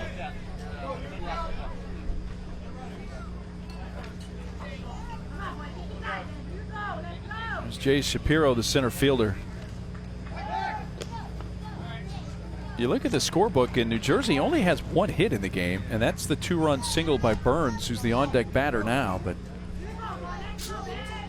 Orman is the runner at first for Shapiro, who scored twice.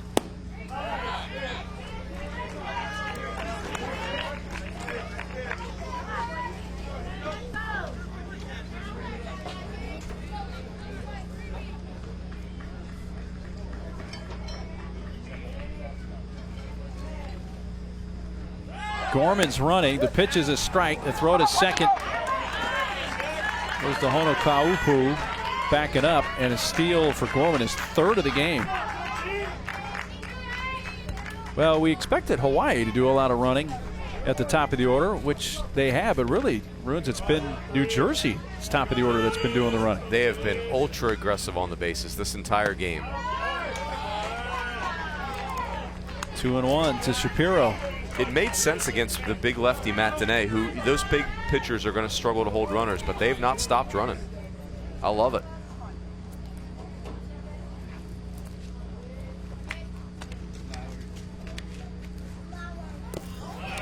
Nicely picked. Catcher Kelton Tom keeping Gorman the potential go-ahead run at second. 2 3-ball counts in a row.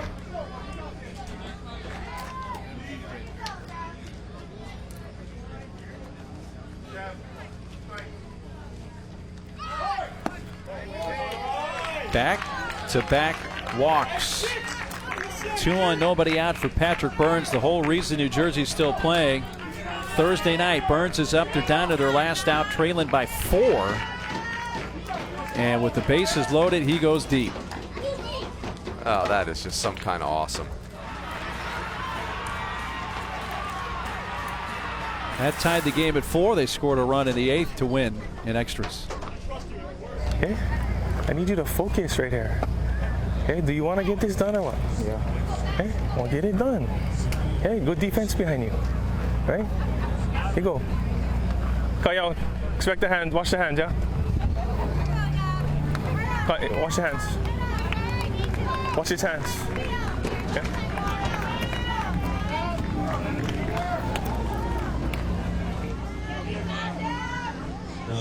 So the message for Davin Lewis, Zach Pasquale is warming up for Hawaii. But a dangerous situation here for the kids from Maui is Patrick Burns, who has the only hit for New Jersey. It was a 2-run single. There's a chance to break this 3-3 tie. And I'm just telling you, Neil, some guys stand in there and they're hitterish, and Patrick Burns is one of those guys. He stands in there really good and just has a gift for hitting.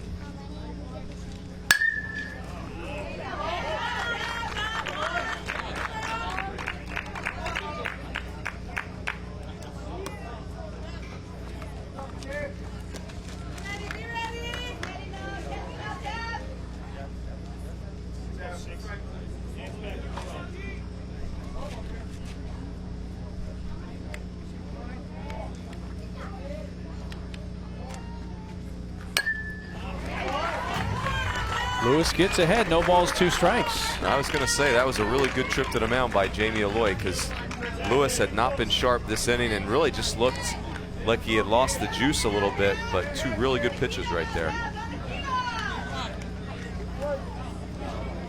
I think this would be it for Lewis, though. I think if he can get out of the 5th here, they may go to the bullpen. Runners go, pitch in the dirt, no throw. Gorman takes 3rd. That's his 4th stolen base of the game, and Shapiro's 2nd. It's one thing to hold runners at first base, but it's so hard to prevent a team from stealing 3rd. And now you got to bring your infield in.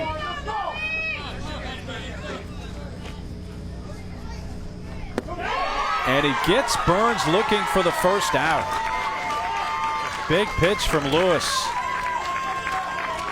That really shows you something. You just give up 2 stolen bases, you're in a really tough spot, and you throw a beautiful hammer curveball right there against a very good hitter. Watch the knees of Burns. That's a little buckle action right there. Boy, that's beautiful. Jonathan Olick up with 2 in scoring position. Looks like they're going to try the safety squeeze there, perhaps. And if I'm Jamie Alloy, I am throwing a bunch of those breaking balls right now. Lewis has a great feel for it. It's an excellent pitch. Back to Hacken, but it's 0-2. You almost have to throw it again here, and you got to trust your catcher, Tom, to block it up if he needs to.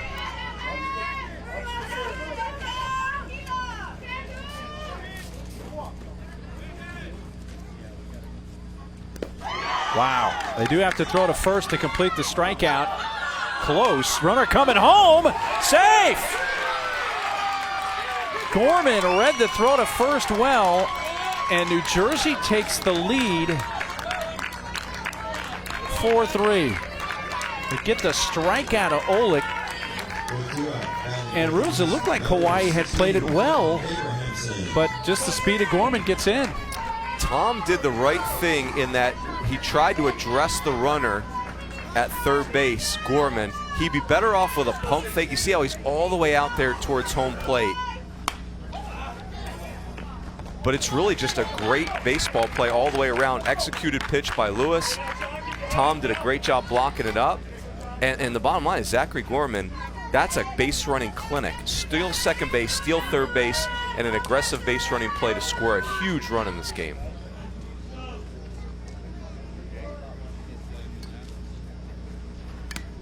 Foul tip off the bat of Abrahamson.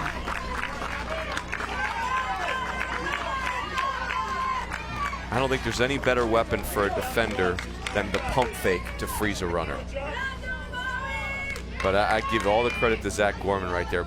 It's an outstanding base running play. 3 strikeouts in the inning for Lewis. And New Jersey scores the go-ahead run without a hit. Zachary Gorman super aggressive right here, just like Jersey likes to do it. New Jersey with the lead 4-3.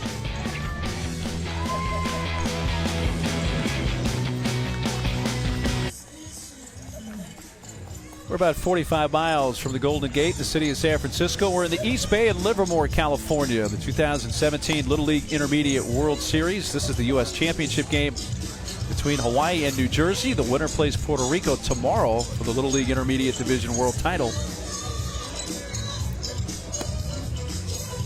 New Jersey's made the most of their opportunities. They have scored 4 runs, only 1 of them earned on only 1 hit in this game, and have a 4-3 lead going to the top of the 6th. Hawaii still has 3 players that need an at-bat to satisfy mandatory play, and one of those will come up here. We're only 3,600 miles from Maracaibo, Venezuela, by the way, if you were curious.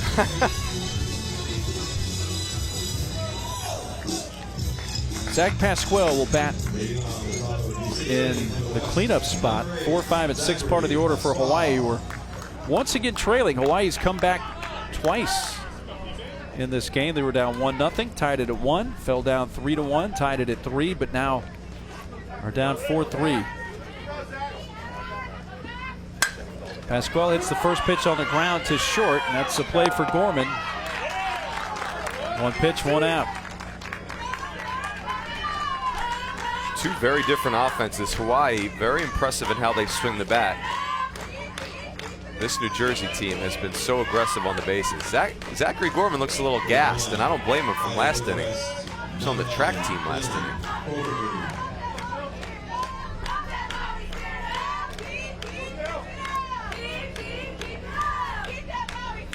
Dylan Kokoboon looks at ball 1 up high from Patrick Burns. See Zachary Gorman and his dad. That's a great memory for me, Niels, of Little League Baseball. It's just talking the games with your dad afterwards. Those are priceless memories. You saw the favorite food for Kokoboon is salmon, and I gave him a little grief yesterday when we were talking to him, like all the great fish you can get around Hawaii, and you pick salmon, the one fish that they got to import 2,000 miles? I like it. You gave him a seafood lecture. Well, straighten him I try out, not Niels. to lecture. But whenever I'm in Hawaii, salmon is, and I love salmon, but it's mahi-mahi or ono, or when in Rome, yeah, right? Exactly.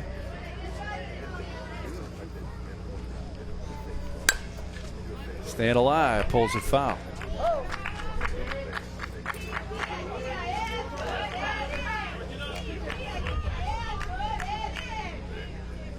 Team from Central East Maui Little League won this Intermediate World Series last year.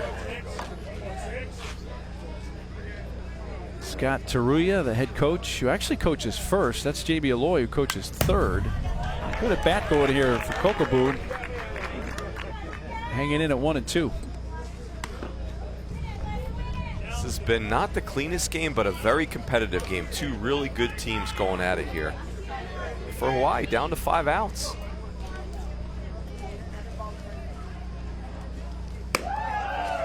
Boy, Burns really geared up there with that hard one and overthrew it. Love Burns' future as a hitter. I just love the way he stands in the box. Now, he's a very good athlete, so he's more than capable of pitching right now. 3-2.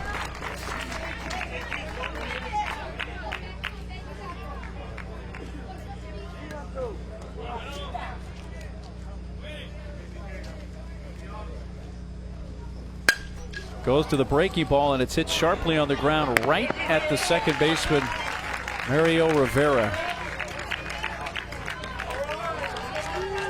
Good at bat there for Coco Boone. Full and with 2 down, bases are empty.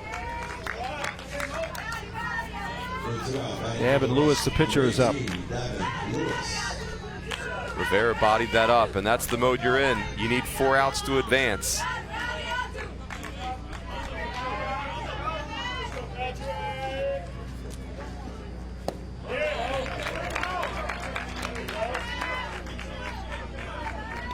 Nice breaking ball from Burns right there. Lewis with an infield hit in the 4th. This time he takes that breaking ball outside.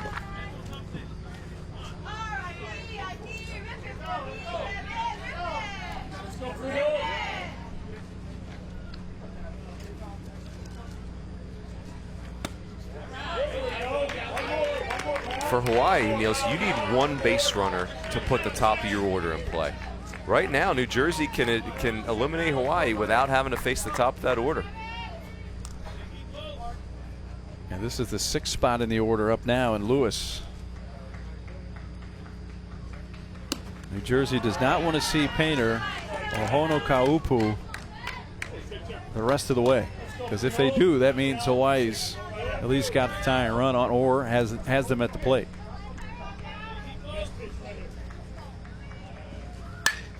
I'm not sure we can even call what Painter and Honokaupu do. Can we even call that base stealing? They don't have to slide. It's as if they're invisible. They just run to the next base and no one can do anything about it. It's just base taking more than base stealing. I believe it's a superpower, actually. If not, it's close. Yes.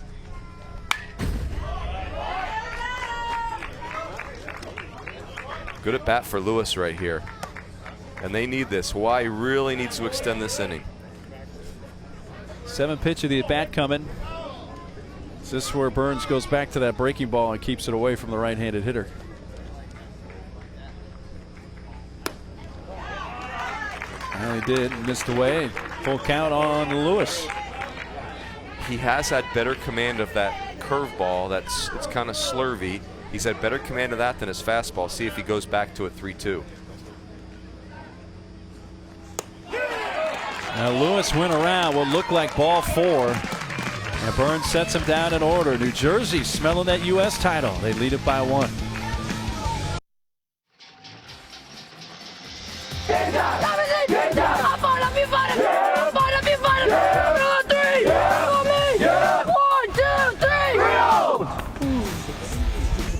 Well, New Jersey was down to their final strike a couple of times 2 nights ago.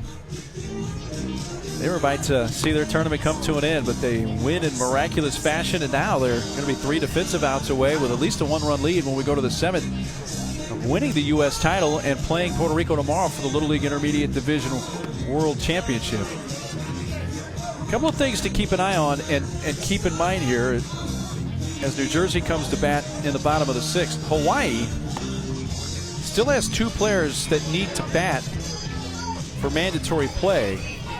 They are Jake Cantero and Kamanu Vihikite Kahaiali'i. So those 2 will have to bat in the 7th. And the other side to keep an eye on is 26 pitches thrown by Patrick Burns for New Jersey. They would love to keep him under 35, where he would be eligible to pitch tomorrow against Puerto Rico. So that will be the subplot when we get to the next inning. The question will be, will it be a 1-run lead for Jersey, or will they advance it here and add on? Connor Morey is leading off. Takes low.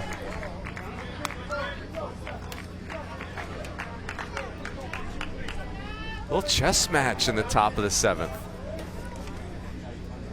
Well, guess who's getting loose? Mario Rivera.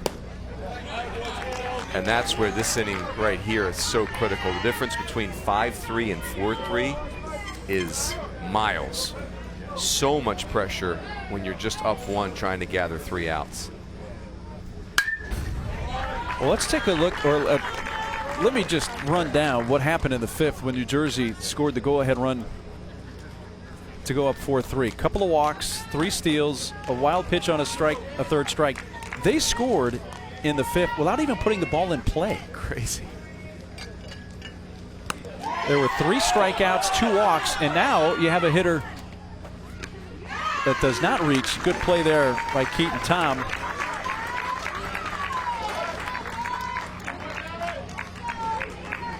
Taruya is playing over at first base now. Able to get to the bag before it's a breaking ball. Got there. Breaking ball in, it looked like, and it's inches away from hitting him right there. Taruya did a really nice job right here. You make yourself big in fair play and then come back and touch first base. That is textbook. Salamone offered at the pitch and it hit him. So this is a strike. This is not a hit by pitch.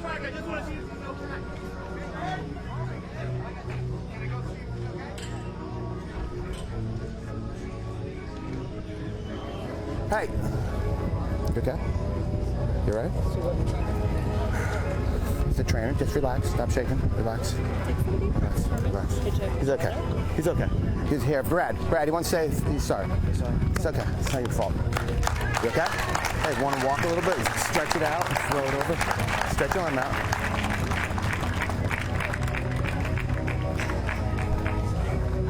Okay? Good? Let's go. Hit a home run. Yep.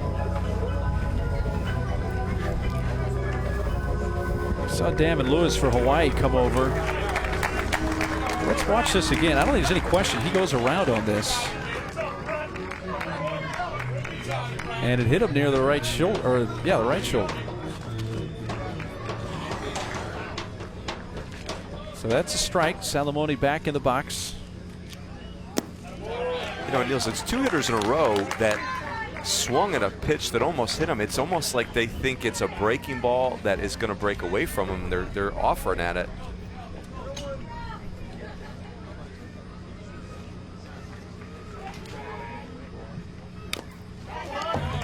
That's no fun. You take a ball off the shoulder blade and you're 0-1. Well, Salamone is their primary catcher. His nickname is The Wall because he's the catcher. Usually don't like to become the wall when you're batting, though. It's better to be the wall when it's a breaking ball in the dirt. Yeah. Fastball right off the shoulder blade, not so much. It's the fastball foul, right side. You can still tell that certainly bothered him.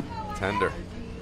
Dad Philip, who's a lawyer, apparently has gotten into his music selection and has caused Brad to enjoy some AC/DC. That's good parenting right there, Niels, if I may say. Ooh, and that is a hit by pitch. That hit him in the batting helmet. He did not offer at it. And what a tough plate appearance here for Salamone. And once again, Damon Lewis comes over. And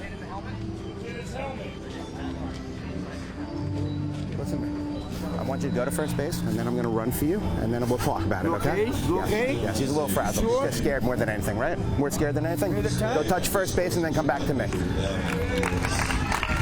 That's good managing by Jeff Gorman there. Really good managing right there. And That's tough kid awesome. in Salamone. That's emotional. You get hit twice in one at bat, you get hit in the head. That's a lot of anxiety right there. Good man, really showing some toughness. That's awesome.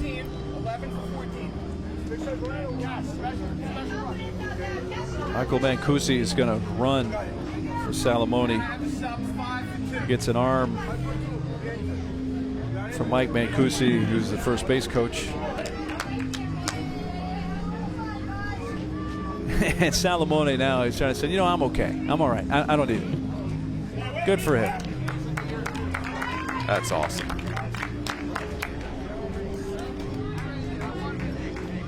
Well, coach is like, nah, you know what? Let's take you out. I'm glad you're doing better, but I'm going to bring in Mancusi to run for you.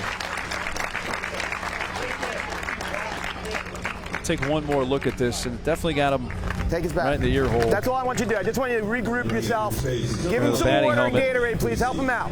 And keep in mind, he's the catcher. You know, when you come back out defensively in the next inning, 3 outs away from the championship game, you want this guy thinking clearly. Hey. I mean, that got him. He's a right-handed hitter, and that got him in the right ear hole. Salamone's thinking, are we playing baseball or paintball right now? Like, we're just wearing balls. Good for him. Gets himself to first base. Man.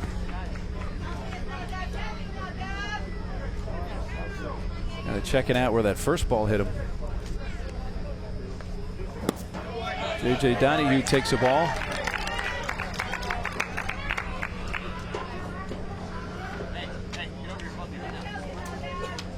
Salamone trying to take some deep breaths and just gather himself. See if he does come out defensively to catch when we get to the top of the 7th. If I'm Hawaii, I'm picking at first base a bunch here because New Jersey is not hanging around first base. They are looking to run.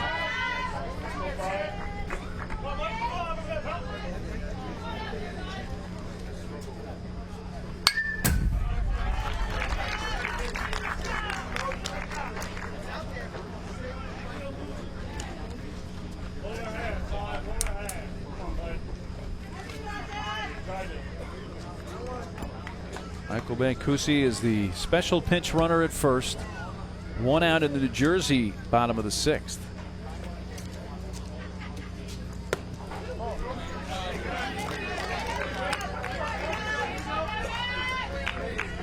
Davin Lewis has wobbled, but he has stayed out there and keeps giving Hawaii a chance.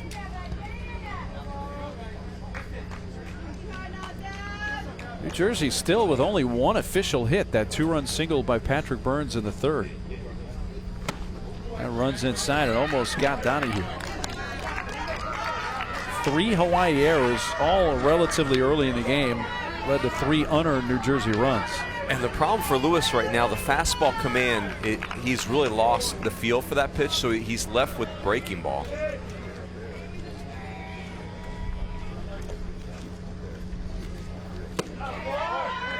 Couldn't locate it again, and he walks Donahue. 2 on, 1 out. As you said earlier in the inning, Rudes, 5-3 is a much bigger hill to climb, obviously, for Hawaii than 4-3. So a couple of big runners on base for New Jersey. And how much gas in the tank does Davin Lewis have left? The other good news for New Jersey is if you have to go to a bottom of 7, you've turned your lineup over. Here comes Jamie Aloy, the pitching coach for Hawaii. Let's see if they make a move here.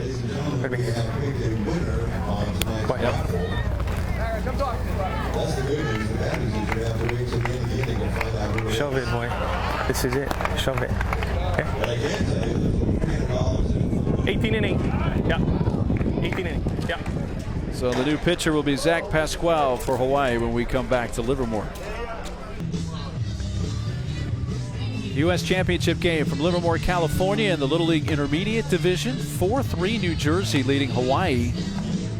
Hawaii trying to keep it a 1-run game and send it to the 7th, which would be their last at bats. They're going to trail it by at least 1. First and second, 1 out. You noticed something here as Jack Pasquale was warming up Runes. I think New Jersey's looking to steal first pitch. This is the hardest adjustment when you come to the bigger field, is holding a runner at second base. Now there's depth in that lead, but I think Mancusi will creep in and steal at some point.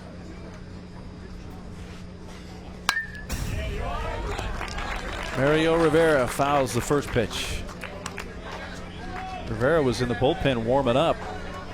So they're going to go to Patrick Burns to try to close this thing out, but he's already at 27 pitches, and if he exceeds 35, would be ineligible to pitch tomorrow if New Jersey hangs on to play Puerto Rico.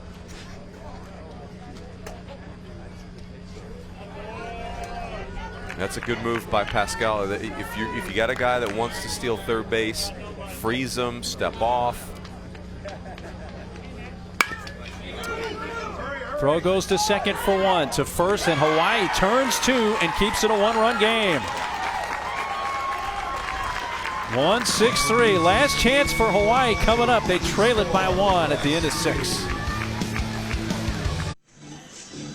New Jersey 3 defensive outs away from playing Puerto Rico tomorrow in the Little League Intermediate Division World Championship game. This is the U.S. final. Hawaii down to their last 3 outs.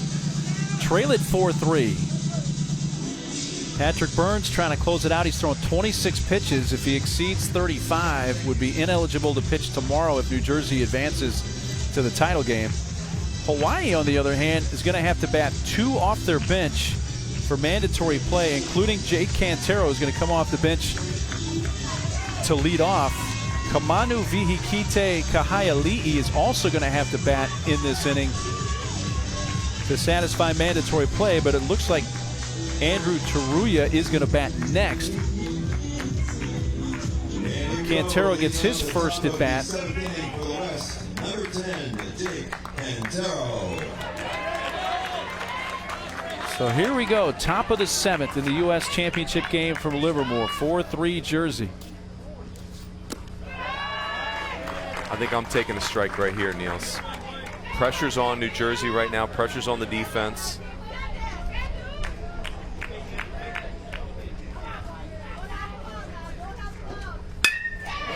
Got a pitch to hit to right near the line, fading, and a sliding attempt. And Oleg could not come up with it. Long foul ball.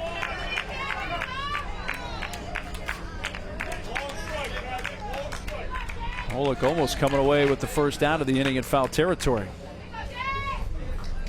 I think that pitch looked a little too good to Cantero. I'm with you, taking a strike there, but he's like, That's not Hawaii style. They're in go mode.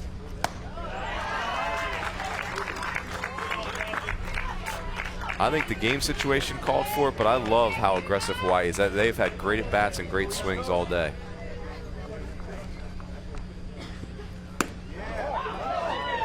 That kind of ran back in on Cantero and missed, and it's 3-1. And that's this challenge for Burns right now. Much like Lewis on the other side, he's just got a better feel for the breaking ball than the fastball at this point. Pitch counts at 30 for Burns. And that is a 5-pitch walk to Jake Cantero to lead off the 7th. That's the tying run. And the manager, Jeff Gorman of New Jersey, just shaking his head. He's got some decisions to make here. He's got to win this game, obviously, to play Puerto Rico tomorrow for the title. But his guy Burns at 31 pitches. And I think at this point, this game's in jeopardy. He's going, if he thinks Burns is the guy, he's going with him, and it looks that way.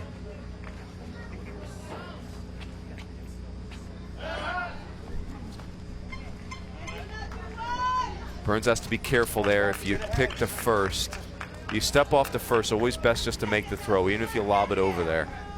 Another adjustment.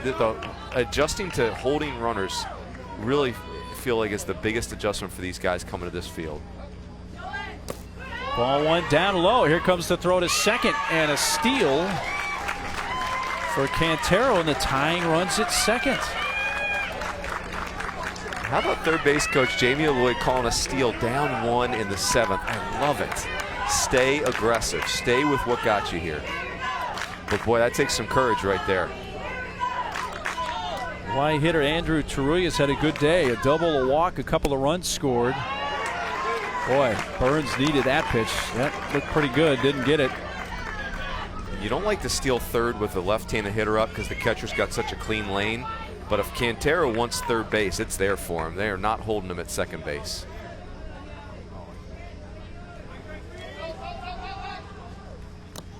He went around, but that's going to allow Cantero to advance to third. That stolen base, Niels, changes the game because now can you really afford to throw Taruya the breaking ball that you just beat him with? I don't think you can because a wild pitch ties the game. So you got to go fastball here.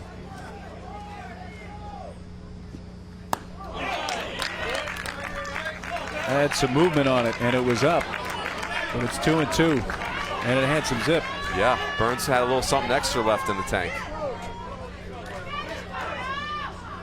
I think you're getting another fastball, though. Infield's creeping in. Chopper to short, runner coming home, and it's tied. Taruya, RBI ground out. Cantero comes in. Walk, steal, wild pitch, infield ground out, and Hawaii makes it 4-4. And you know what, Niels? I think Zachary Gorman made exactly the right play. Cantero's a really good runner, got a good jump. If you make a perfect throw there, maybe. But you're the home team. It's a tie game. I thought Gorman showed great maturity there to get the out. Now the last hitter that needs to bat to satisfy mandatory play for Hawaii comes up. Kamanu Vihikite Kahaiali'i. Bat here with 1 out, bases empty.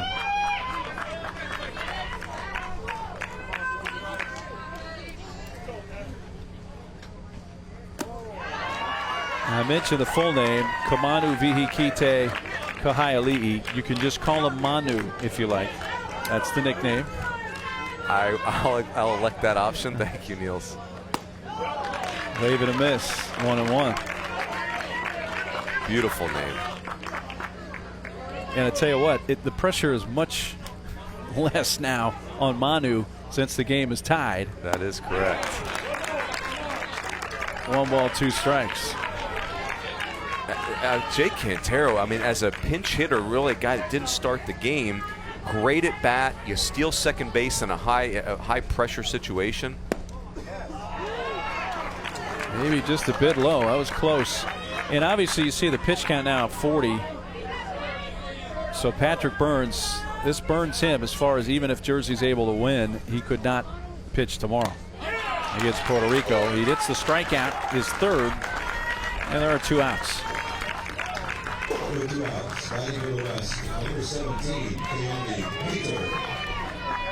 Now how about Hawaii? You're down to your last 3 outs. You have to bring, in essence, a cold hitter off the bench who hasn't batted all game, hasn't played. And he works a leadoff walk, Cantero, gets a steal, goes to third on a wild pitch, and scores on a ground ball. That's outstanding bench play. And ironically, the 4th run for both teams was scored with outstanding base running. No hit. Well, top of the order for Hawaii, and Painter 2 for 3, a couple RBIs and a double. Right now Burns is just not getting that low part of the zone, and this breaking ball there nearly hits Painter.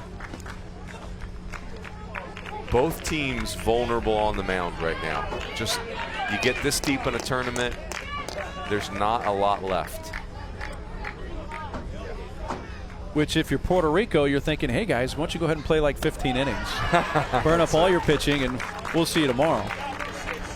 New Jersey's got depth, and I think they'd be fine if they advance. No, Hawaii would have Painter available, and that's really their best guy. So that's not helping Puerto Rico.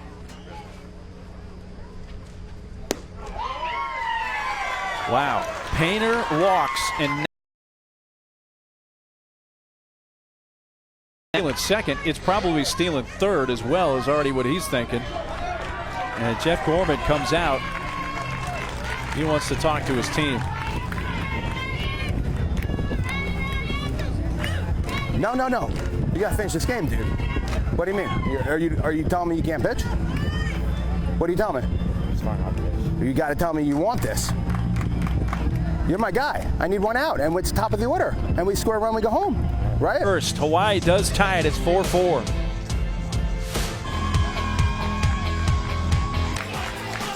Tied at 4.